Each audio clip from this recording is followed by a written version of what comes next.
राजनीति के क्षेत्र में इंदिरा गांधी, प्रतिभा पाटिल और अभी द्रौपदी मुर्मू। कहां तक गिनाया जाए। माता मदर टेरेसा, जिसका नाम आप सभी सुने होंगे, उसके पास ज्यादा ज्ञान नहीं था, लेकिन उन्हें नोबेल पुरस्कार से सम्मानित किया गया। यह नोबेल पुरस्कार उसे क्यों दिया गया? क्योंकि उनकी उदार भावना, अनाथ बच्चों के प्रति प्रेम, वृद्ध जनों के प्रति सेवा की भावना को देखकर उसे नोबेल पुरस्कार से सम्मानित किया गया। ऐसी कितनी महिलाएं हैं जिन्होंने अपने पुत्र को ज्ञान, वैराग्य, आत्मज्ञान की शिक्षा दी। कितनी ऐसी माताएं हैं जिन्होंने अपने पति को शिक्षा दी, आत्मज्ञान दिए। रानी चुड़ाला जो है, वह अपने पति शिखर ध्वज को आत्मज्ञान का उपदेश करती है। बार बार आत्मज्ञान का उपदेश करने से राजा शिखर ध्वज सोचने लगता है कि एक महिला होकर, एक नारी होकर यह इतनी आत्मज्ञानी है, तो मैं राजा होकर आत्मज्ञान क्यों नहीं प्राप्त कर सकता? मैं भी अपना कल्याण कर सकता हूँ।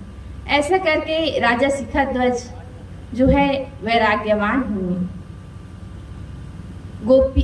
गोपीचंद को आत्मज्ञान किसने दिया? माता मैनावती ने। माता मंदालसा, जिन्होंने अपने पुत्र को लोरी में सुनाते थे, शुद्धोषि बुद्धोषि निरंजनम, अर्थात तुम शुद्ध हो, तुम बुद्ध हो, तुम निरंजन हो। कहाँ तक गिनाया जाए। इसलिए कहा गया है, बहनों तुम सब सीता हो, तुम ही तो भगवत गीता हो, सावित्री अनसुईया हो, तुम ही यशोदा मैया हो। तुलसी, नानक, वीर, शिवाजी, ये सब को किसने पैदा किया? माताओं ने। महावीर स्वामी की माता जो है, वह गर्भावस्था में बड़ी सावधानी से रहती थी। वह तन से, मन से, वचन से अहिंसा का भाव रखती थी, ताकि जो आने वाला शिशु है वह भी अहिंसात्मक हो। और उनके पुत्र महावीर स्वामी हुए, जिन्हें आज हम सब पूजते हैं। उनके ज्ञान को आज हम सब सुनते हैं। ऐसी माताएं हैं जिनके नाम ही हम नहीं जानते। कहाँ तक गिनाया जाए। ये तो बड़े बड़े महारथी हुए जिन्हें हम जानते हैं, और भी ऐसे महिलाएं हैं जिन्हें हम जानते नहीं हैं, लेकिन वो भी ज्ञान में किसी भी क्षेत्र में हो, आत्मज्ञान के क्षेत्र में हो या राजनीतिक क्षेत्र में हो या व्यवहार के क्षेत्र में हो। भरत, शत्रुघ्न, लक्ष्मण, इन सब के बीच में इतना प्रेम क्यों रहा? क्योंकि माता कौशल्या, सुमित्रा और कैकेयी, इनमें सगी बहन की तरह प्रेम था। इसलिए उनके पुत्र राम, लक्ष्मण, भरत, शत्रुघ्न, इनमें अटूट प्रेम था।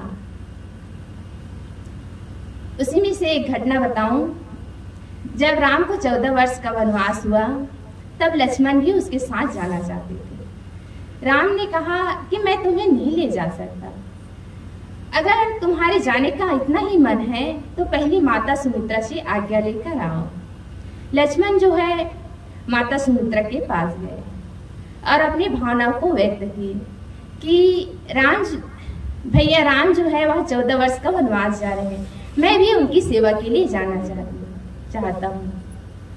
तब लक्ष्मण की ये बात सुनकर माता सुमित्रा जो है वह गदगद हो गई। वह कहने लगी कि आज तुमने मेरा सर गर्व से ऊंचा कर दिया। जाओ लाल, मैं तुम्हें आज्ञा देती हूँ कि तुम अपने भैया राम की देर रात सेवा करना, सीता की खूब सेवा करना। उनमें कहीं कोई भी चीज की जरूरत हो तो तुम उन्हें पूरा करना, उनकी रक्षा करना तुम्हारा उत्तरदायित्व है। ऐसे कहकर माता सुमित्रा जो है उन्हें आज्ञा देती है लक्ष्मण को।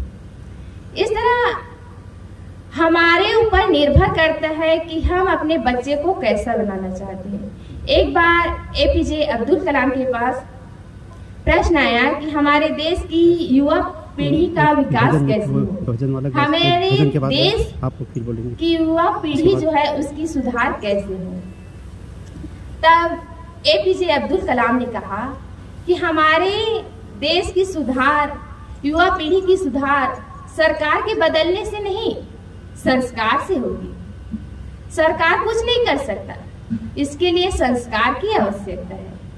यदि हम संस्कारित हैं तो निश्चित ही हमारा पुत्र पुत्री जो भी हो वह संस्कारवान होगा। कहते हैं कि माता पिता की छाया होती है उनकी पुत्र, उनकी पुत्रियां। अपने जीवन को देखिए, अपने जीवन को झांकिए। हम अपने पुत्र को, अपनी बेटी को धन कमाना ही ना सिखाएं, उनको संस्कार देना सिखाएं। आजकल यही तो हो रहा है। हम उन्हें धन कमाना सिखाते हैं, हम उन्हें बहुत शिक्षा देते हैं, बड़े बड़े स्कूलों में इनका एडमिशन कराते हैं, उन्हें धन कमाना सिखा देते हैं, लेकिन उन्हें संस्कार देना हम नहीं सिखाते। इसलिए आजकल जो माता पिता है वह वृद्धाश्रम में जा रहे हैं। यह क्यों हो रहा है? यह संस्कार के अभाव में हो रहा है। हम उन्हें धन कमाना तो सिखा दिए, इसलिए पुत्र जो है वह वृद्धाश्रम में डाल देता है और पैसे दे देता है। तो हम सबके ऊपर निर्भर करता है कि हम अपने बुढ़ापा को कैसे सुखद बनाएं। हम चाहते हैं कि बुढ़ापे में हमारे पुत्र जो है हमारा साथ दे, तो इसके लिए अपने संस्कार को बच्चों में डालें, अच्छे संस्कार दें, माता पिता के प्रति आज्ञा करना उन्हें सिखाएं। और यह तब होगा जब हम खुद अपने माता पिता के, अपने बड़ों का आदर करेंगे, तभी हमारे बच्चे जो है उन्हें सीखकर वो भी हमारा आदर सम्मान करेगा। बस इतना कहकर मैं अपनी वाणी को विराम देती हूँ। बोलिए सद्गुरुदेव की जय। देव जी परम